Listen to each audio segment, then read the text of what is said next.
নমস্কার, আমি অম্বালিকা পাল চৌধুরী। আমি একজন ফ্রিল্যান্স আর্টিস্ট। আমার ছবি আঁকার বিষয় মূলত প্রকৃতি, মানব জীবন, সমাজ এবং ঐশ্বরিক অনুভূতি। মানবমনের বিভিন্ন অনুভূতির কথা আমি রং তুলির মাধ্যমে ক্যানভাসে ফুটিয়ে তুলি। কলকাতার বিভিন্ন আর্ট গ্যালারিতে দীর্ঘদিন ধরে আমার আঁকা ছবি প্রদর্শিত হয়ে আসছে। এছাড়া বুক ইলাস্ট্রেটর হিসাবে প্রায় 20 বছর ধরে আমি কাজ করে আসছি। অতি সম্প্রতি যে ছবিটি আমি এঁকেছি তার নাম আমি দিয়েছি বিপন্ন বিস্ময়।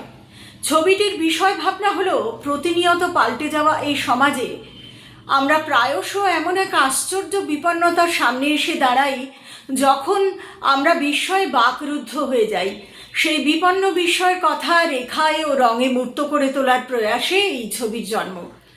আগামী 10ই এপ্রিল শুক্রবার কলকাতার ICCR এর অবনীন্দ্রনাথ আর্ট গ্যালারিতে কালারফুল হরাইজন গ্রুপের উদ্যোগে শুরু হচ্ছে চিত্রকলা ও ভাস্কর্যের এক আকর্ষণীয় প্রদর্শনী। চলবে 12ই এপ্রিল রবিবার পর্যন্ত। সেখানে আমি উপস্থিত থাকছি আমার এই ছবিটি নিয়ে। আপনাদের সকলের আমন্ত্রণ রইল। নমস্কার।